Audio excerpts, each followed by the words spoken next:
Avinash sir, एक छोटा सा चीज़ बताइए मेरे को कि बैंकिंग स्टॉक आपको नज़र आ रहा है? कोई भी बैंकिंग स्टॉक आपने देखा हो, समझा है, आपको लग रहा हो इस समय ठीक है?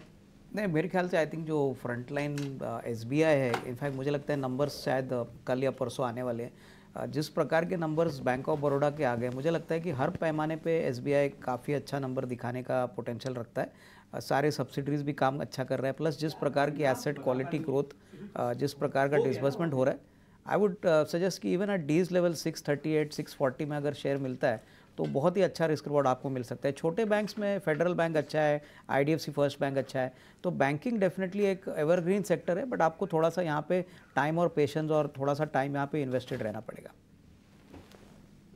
तो सीधे तौर पे ये आते हुए एक और सेक्टर है जिस तरह से अफोर्डेबल हाउसिंग को लेकर सरकार ने इस पर दिया और माना जा रहा है कि लगातार पिछले कुछ सालों में देखिए सरकार इस पर काम कर रही है। अगर अगले साल हम जाते हैं, अगर सरकार, जिसकी पूरी संभावना है कि वापस से मोदी सरकार आती हुई दिखेगी, तो Sanjeev sir, affordable housing segment में किसी को पिक करना हो तो कौन से आपके टॉपिक्स होंगे? तो देखिए मनीष जी, पहले ही शेयर मार्केट डिस्काउंट करके चलिए। एनबीसीसी 70 वाला 140 हो गया, हुडको 110 वाला 180 हो गया। ये दोनों प्रॉक्सी प्ले हैं लो कॉस्ट हाउसिंग की। उसके अलावा मैं अभी भी कहूँगा कि HDFC is not just a bank, it's also the largest mortgage company. अब वो लो कॉस्ट में नहीं है, क्राइटेरिया थोड़ा बड़ा है, लेकिन आज की डेट में जो मिडिल इनकम है वो 50 लाख 1 करोड़ से बजट सबके 3 करोड़ के हो गए हैं। मुझे लगता है सारी अनसर्टेनिटी के बावजूद आज अगर आपने पैसा डालना है इस इंडेक्स पे, HDFC bank is the perfect play. दूसरा मैं कहूँ, HDFC बैंक की प्रमोटेड कंपनी थी ग्रुप फाइनेंस, जो 15 से 20, वो पार्ट हो गई है बंधन बैंक की। बंधन बैंक में सब नेगेटिव 220 रुपए पे प्राइस टेन है। थोड़ा सा आप रिस्क रिवॉर्ड लीजिए, because that becomes a proxy to that. Bandhan bank is not only the largest small scale bank जिसपे 3 करोड़ अकाउंट है, it is also got an AMC, it is got AIF, और ये finance company group finance part of it है। तो दोनों का risk reward मिला के आपको एक लार्ज कैप बता दिया HDFC, और स्लो कॉस्ट में ये है NBCC और हुडको become very good proxy place, क्योंकि उनका काम ही यही है।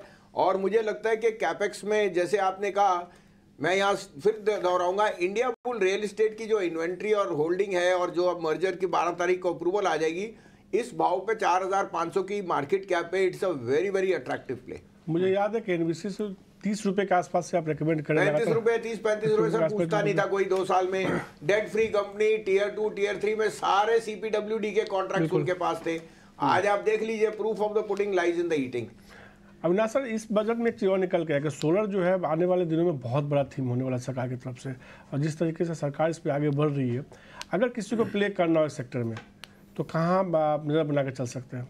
नहीं, मेरे ख्याल से देखिए, सोलर एनर्जी में भी सारे स्टॉक्स काफ़ी भाग चुके हैं, लेकिन KPI एनर्जी है, KPI ग्रीन है, उसके बाद वारी है।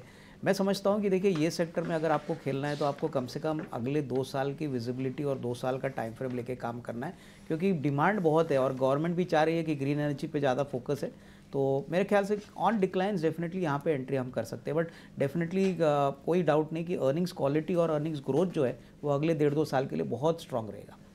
अविनाश सर से सवाल था, जिस तरीके से मैं देखा टूरिज्म को बढ़ावा देने के लिए सरकार दे रही है, तो क्लियर है कि अब रिलीजियस टूरिज्म से बढ़ के ये मामला आगे बढ़ता हुआ जा रहा है। अब जब नई सरकार वापस आएगी तो इस सेक्टर में हो सकता है कुछ और बड़े ऐलान होते हुए दिखे।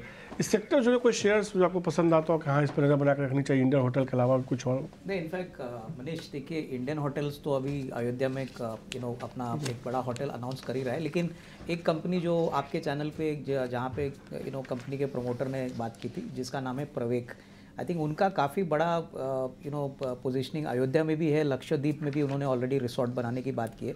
तो मुझे लग रहा है कि काफ़ी हद तक फर्स्ट मूवर एडवांटेज उनके पास है।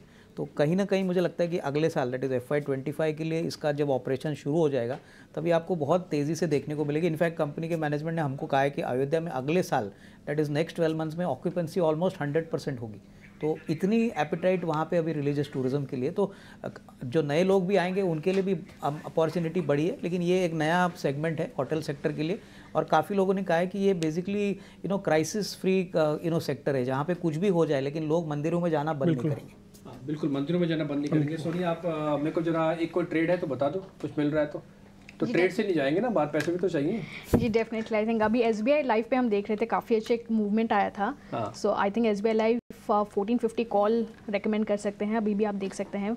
काफ़ी अच्छा सपोर्ट के साथ अभी दिख रहा है। इनफैक्ट पोजिशनल हम देखेंगे तो 1500 की तरफ SBI लाइफ जा सकता है। सो SBI लाइफ की 1450 कॉल आप बाय कर सकते हैं, 35 ऑन डिक्लाइन तक बाय कर सकते हैं, 20 स्टॉप लॉस लीजिए और टारगेट थोड़ा एक्सटेंड कर देंगे हम इसका, अभी 60 का टारगेट ले लेंगे। ठीक है, SBI लाइफ पे लगाइए ठप्पा बाय का। और ये सोनी की तरफ से कॉल आ गई है, ये आपके सामने अपने स्ट्राइक पे फायर कर दी है, आप चाहें तो इसका फ़ायदा भी ले सकते हैं। तो ट्रेड और नॉलेज, अर्निंग और लर्निंग दोनों के कंसेप्ट के साथ ये आपको बजट हम आपके सामने रखने की कोशिश कर रहे हैं।